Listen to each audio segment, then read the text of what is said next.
What's up, everybody? Welcome to a Dram style whiskey with an agent. My name is Jared. I'm Chris. Welcome, guys. And today we're essentially going to be talking about new construction and lumber. So Yeah, essentially, we're we got some new information on that. So, Jared. trying to do some forecasts to see what the heck's going to go on for this year in 2022 with new hmm construction. Our previous episode, we just talked about interest rates, where they've been in the past, and what they're going to be doing for 2022. And in reality, all this stuff kind of ties in together, but hmm um, but you'll see how it ties in as we kind of progress through. So.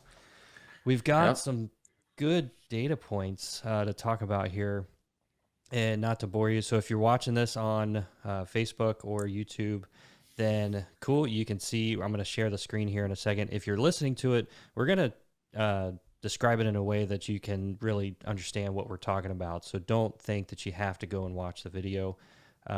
You can just listen to it, and you'll know exactly what we're talking about. Um, where should we start? You want to start with lumber prices? Yeah, because that's pretty much like the biggest topic and the driving force behind all construction, renovation, and all that. So, lumber All right. prices. What the hell's going on? So lumber prices, dude, it's been, well, we all know that lumber had a spike last year. So I've got a chart on your screen. These are the lumber futures prices. And this is basically what these prices are. This is the price of lumber per 1,000 board feet. And that's as much as I'm going to get into what this actually means. I actually have a video that I did on my YouTube channel that talks about lumber prices, the future prices, and why we had that spike last year hmm back in May of 2021. So let's back it up a little bit into 2019, 2020. Lumber futures were sitting somewhere in the mid threes. It peaked up into the mid fours there for a little bit, and then we spiked right there in May of 2021, where it almost hit $1,500. hmm And again, there's a lot of reasons that happen. However, we're not going to get into that because it's a little bit longer topic to talk about. hmm Um, you have something to say there? Not necessarily. I mean, Oh, it's just gonna see like 2020 right there where it first peaked there, yep. a little bit lower actually, further in time because that's 21. So it's like 2020 is essentially Oh, like when the 2020. Yeah, economy shut down. So we weren't really getting a lot of our wood that was meeting the demand. And it correct. just escalated from there because the export or the importation of wood was just lacking. We couldn't get it. So it just drove the prices. And as you can see, even right now, going into this year, lumber is still sky high. Yeah. Um, So we had a bit of a drop off towards the end of 2021, where it actually dropped all the way back down into the mid fours. But mhm, then recently, towards the end of last year and going into this year, we're actually, as of January 10th, we're sitting at yeah. $1,209 on this price. So there's several reasons why that these prices are going back up, and it all ties into, should I build a new house? Should I buy an existing house? What are the pros and cons kind of deal uh, mhm. with that said? And also the demand from developers, a demand of developers, Yeah. because housing is just historically, well, not historically, just we're behind. Ever since the 2008 crash, our Yes. new construction was at a surplus. And Yep. then when the crash happened, no one was essentially building. And then essentially the demand just kept getting higher and higher. And new construction is just trying to catch up. And it couldn't catch up. Right. It still hasn't caught up. Like, Yep. and we'll get into some more like the actual numbers, definitive. But in continuation of the lumber, um, it's new homes are essentially and renovation apparently, right? Yeah. So part of the reason, so we saw that the lumber prices have really started going back up, and you can see that here, where in January 10th, $1,209, and this is current as of this year. So part of that reason, so that's going to have several effects on your decision to build a new home. Number one, the biggest thing is going to be materials cost. Materials for lumber specifically it has gone up, so that's going to drive up the overall cost of building a new Construction. home. The next thing we have is, or part of the reason why those have gone up is the supply chain, as Chris mentioned earlier. The supply chain, in order to get the lumber, it's got to be shipped to us. It's got to be go through the mills, and the mills still haven't really caught up from last year. I think they had that Hmm. little bit of a, they thought they were going to catch up when things sort of slowed down at the end of last year as far as new Yeah. construction, but then it's just we're getting new waves of COVID, and I think the Hmm. lumber mills just they cannot keep up with the demand. Yeah. Um, And we can get wood from our neighbors to the north, Canada, but apparently, Jared was telling me a little bit ago that like Biden has put more tariffs on imports from Correct. Canada. Yep. Well, that cost they don't just eat that cost. No business ever eats the cost. They pass it on to the consumer, which Right. is going to be developers, and then developers are going to in turn pass it over to the consumer who's buying it. The average new construction home has increased over $30,000. Yes. $30,000 on Yes. average. That's Yes. a lot. Yes. Just because of the supply chain issues have created such a backlog, and Yep. so the laws of supply and demand Oh yeah. takes into place. It's basic It economics, supply and demand, and it's it just go it ahead. does. And so as far as, should you build a home? Should you buy a home?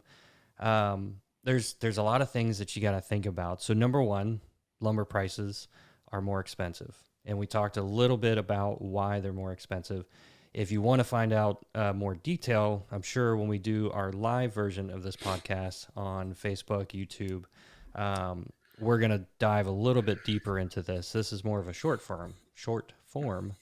Mhm. So we got the higher lumber prices due to the supply chain. Also, something else that drives up new construction costs or just buying appliances and things like that. I mean, there's a shortage on that stuff too. So that's going to essentially cost you a little bit more.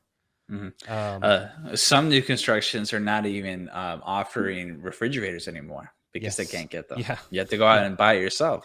Yep. Bethany and I had to wait a whole month to get a new refrigerator, Yeah. so Yep. I just ordered our stuff. We just got it Yep. the other day. Oh, But I've it's a I've I've talked to people that it's taking, depending on what you're getting, what brand and whatnot, it could take you up to 6, 7 months just to get your yeah, appliances, dishwasher, yeah, refrigerator, stuff you hmm actually you can't really get by without. yeah, and that's not even including furniture that Correct. relies heavily on the wood industry. Yes. So I can only Yes. imagine what IKEA's prices have jumped up to. I'm They're- sure they've increased. That's uh, a that's a episode whole another there. thing right there. So, but um, so another surprising factor, which makes all the sense in the world, that is driving this more increase, not so much the supply chain, but also cash out refis, yes. renovations, uh, Yes. flippers, Yes. rehabbers, and the everyday person who did a cash out refinance because of interest rates have been historically low, right? And Yes. it got as low as in the 2%. And even right now, it's still super low. So if Oh somebody yeah. it has been in a house for say 5, 6 years, your interest rate was easily in the fours, right? Yes. And in some cases the five. You did and on that time, home prices just skyrocketed. You're paying off your mortgage. Now you do a cash out refi. Now you're getting better terms. You're going to get a lower interest rate, and you're going to be able to reduce. You're going to be able to pull out equity, Yeah. and at the second quarter, by the end of the second quarter of 2021, the out of all the total refinances that have occurred, 41.9% of them, nearly half, were cash out refis with an average equity pooled of $55,744. So what are you going to do with all this money? So after apparently Jared was reading an article, you were saying that people were going on vacation and coming back and then flipping their house. Yeah, essentially. So, let's say interest rates were really low last year, beginning of Hmm. last year. You're doing a refinance, and your broker says, "Hey, you guys qualify. You could do a cash out refinance, pull out about 50 grand." Hmm. Well, I mean, I'm going to pull that out.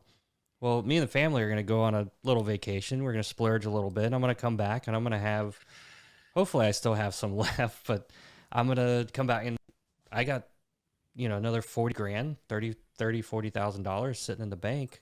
I'm going to go Mhm. fix up my house. Yep, I'm gonna go put a new roof on it. I'm gonna go ahead and Yeah, redo my kitchen. I'm gonna add a deck, fix the fence that's been falling over for the past 2 years. And you can see, like, with over half of refis last year up into the second quarter. So we don't even know what third and fourth quarter had done yet. So that numbers hasn't correct. gone out yet. So Correct. and when you're taking out a cash out refi of like 55 grand, and on top of that, on average, people were reducing their interest rates 1.23%. Yes. So or Yeah. 1.23 points. So if it was like a one and a quarter, or say four and a quarter, they were reducing it by a full three. Like their new interest rate would be like three, and they just got a huge cash out refi. Yep. So I mean, it just makes all the sense in the world why Oh it yeah. did that. Yeah. So And all of this kind of goes into the fact that this is why lumber has, because you got all the new home, all the contractors who are building new homes, got the DIYers that are doing renovations, the flippers, and all this stuff. So mhm. overall, material costs are just going to be more expensive. Your Yep. labor cost for contractors is going to be more expensive because Hmm. everybody is so backed up. And then Yep. when you want to tie that into how much time you have to wait in order to get the home built. So I mean, if you can get it built in 8 months, You're doing a that's good pretty job. good. You're doing a good job. I think they're probably up to about a year, if not just a little bit over that, to get your home built. So then you actually have to start thinking about interest rates. So by the time you build this house, so interest rates are right about 3.5%, give or take, depending on Hmm. your credit score and so on. Yep. But they're projected to increase, some depending on who you look at, which expert you talk to, could be anywhere from 3.75 to 4%. If Hmm. you're missing out on locking in a rate at 3.5% or something lower and waiting, you got to factor in that cost as well, because it's going to take you, like I said, about a year. And by that time, the interest rates are going to go up. And we really don't know how high they're going to go, or, something else could happen that drives those interest rates up Yep. even further. Hopefully that doesn't Yeah. happen. But all of these things is something that you have to, you've got to take that into Into consideration. consideration. You have to. So, Jared, what are some of the forecasts for new construction? So one of the things I found for new construction, let me pull it up here on, let me just cut this part out. So let me pull it up here on the WashingtonPost.com article. So here they've said new home sales are forecast to rise to 920,000 in 2022. This is up from last year, which Mhm. is expected to. They don't have the final numbers from last year or from 2021, but it's somewhere right around 800,000 new home sales. Existing home sales are anticipated to dip to 5.9 million, down from last year, which is expected to Mhm. be about 6 million sales of existing homes. Mhm. I can definitely see that. There is some good news though, is that according to trading economics and the Census Bureau, that um, at the end of December, there was an estimated, or not estimated, but there were 1,885,000 building permits pulled for the month of December of last year. So Wow. that's actually a plus. That's actually looking really good. I'm trying to see if I can find where that number is, like how much it's up month.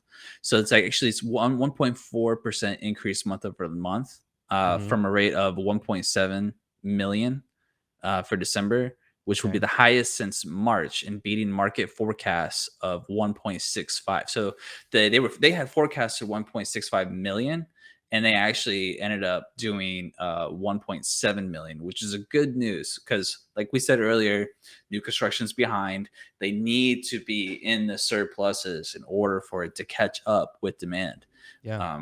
That's just the way it goes. Multifamily is actually really well right now. They are up. I just had it here. I've lost it. Um, so we can probably go on. If I'm able to find it again, I'll say it, like what multifamily is doing. Okay.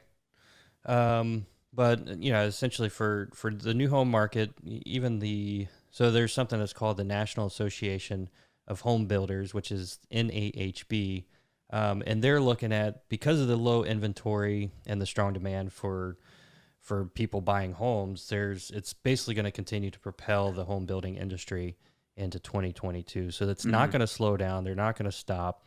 They're struggling with higher prices because of the supply chain, the lumber cost, material costs, and then just the lack of labor. There's even a labor shortage as well, Hmm. which is part of the factor that goes into all of this. But Yeah. the NAHB, they don't expect new homes to decline. They don't expect that industry to slow down at all.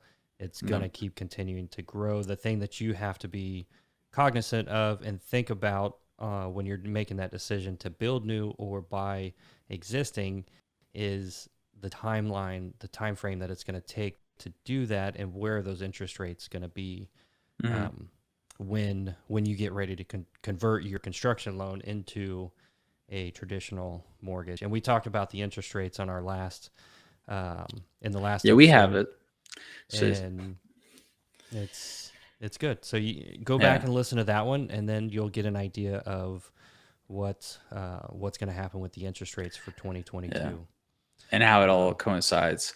I yeah. did find like how multifamily. So essentially, there's a term in the construction world called starts.